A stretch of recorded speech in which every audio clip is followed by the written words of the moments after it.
హిందూ బంధువులందరికీ జై శ్రీరామ్. అత్యంత బాధాకరమైన వీడియో ఒకటి చేస్తున్నాను, తప్పట్లేదు. అదేంటి రైడు బాధాకరమైన విషయం అంటూ నవ్వుతున్నాడు అనుకుంటున్నారా? ఎంత బాధ నటిద్దామన్నా కూడా నవ్వే వస్తుంది. కాకపోతే బాధ అయితే 100% ఉంది. ఎందుకంటారా?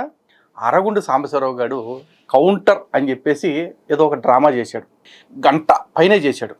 ఈ గంట చూసిన తర్వాత, అంటే గంట చూసే ముందు ఏమనుకున్నానంటే, అమ్మ నాయనో గంట సేపు కౌంటర్ చేశాడంటే అది ఎన్ని తిట్లు తిడతాడో, ఏం మాటలు మాట్లాడతాడో, ఎన్ని పాయింట్లు పట్టేసి ఉంటాడో అనుకున్నా. గంట చూసిన తర్వాత చివరిలో ఆడిచ్చిన ఒక్క ట్విస్ట్ తోటి మొబ్బులన్నీ దెబ్బ గిడిపోయినాయి అనుకోండి.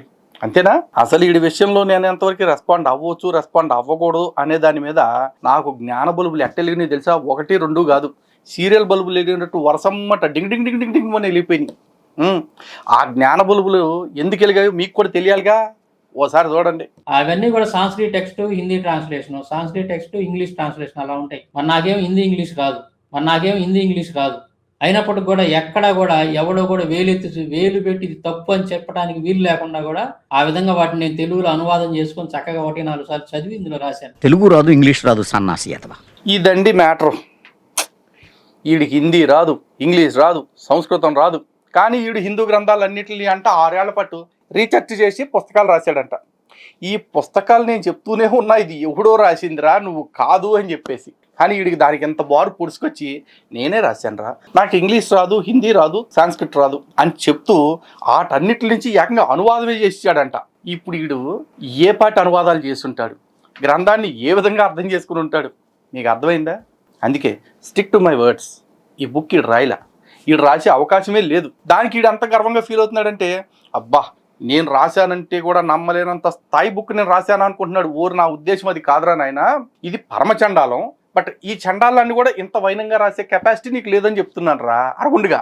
పైగా దీంట్లో వీడు బతుకంతా వీడియో మొత్తం అరే లలిత్గా అని నన్ను తిట్టటమే. నన్ను తిడటానికే ఉందిరా బాబు, ఊళ్ళో చాలామంది తిడతా ఉన్నారు. ఎందుకంటే నాకు మిత్రుల కంటే కూడా నీలాంటి ఎదవలే ఎక్కువ కదా పక్కన. కాబట్టి వీడు పుస్తకంలో రాసిన పెంట, రొట్ట, చెత్త ఏదైతే ఉందో ఆ చెత్త కౌంటర్ ఇవ్వటం నా బాధ్యత కాబట్టి నేను ఇస్తా. ఈడు రీకౌంటర్ పేరుతోటి చేసే కామెడీ షోలు ఉంటాయి చూసారా, ఏది వీడికి తెలుగు రాదు, ఇంగ్లీష్ రాదు, సంస్కృతం రాదు, హిందీ రాదు, బొత్సు రాదు, వీడికి నేను కౌంటర్ ఇవ్వాలనంట. బాబు జనాలు మీకు దండం, అన్నా సాంబిగాడి నీ మీద వీడియో పెట్టాడు అని అనమాకండి. ఈ సాంబిగాడికి కౌంటర్ ఇవ్వడానికి మన సోదరులు చాలామంది వెయిట్ చేస్తున్నారు, వాళ్ళు ఇస్తున్నారు కూడా కౌంటర్లు, అద్భుతంగా ఇస్తున్నారు. కౌంటర్లు అక్కడ చూసుకోండి, ఓకేనా? నేను వీడికి కౌంటర్ ఇవ్వాలంటే మాత్రం సౌండ్ సాలిడ్గా ఉంటుంది, అది ఇచ్చేస్తాను. బట్ ఇలాంటి కామెడీ షోలన్నిటికీ మాత్రం నన్ను రెస్పాండ్ అవ్వమని దయచేసి అడగండి, ప్లీజ్ ప్లీజ్ ప్లీజ్. ఇక దండం పెడుతున్నా, వద్దు. ఎలా అరగుండుగా నీ బతుక్కు నువ్వు నన్ను ఎక్కి తొక్కుతావా? నడి రోడ్లో కొడక గుండు బాలు కొడతాను ఏమనుకున్నావా? అరగుండుగా మాడిపోయిన మసాలా దోశ ఫేస్ చేసుకుని గాడిద. ఇంకెప్పుడు నాకు సవాళ్ళని చేయరోయి, దివాళా తీపిచ్చేస్తా గాడిద. హిందూ బంధువులారా, అరగుండు గడికి అర్ధజ్ఞాని అనుకున్నా, ఆడికి అసలు ఏ బొచ్చు లేదని చెప్పి అర్థమైపోయింది. కాబట్టి ఇంకెప్పుడు ఆడి వీడియోలు నాకు షేర్ చేసి కౌంటర్ ఇవ్వన్నా అని అనకండి.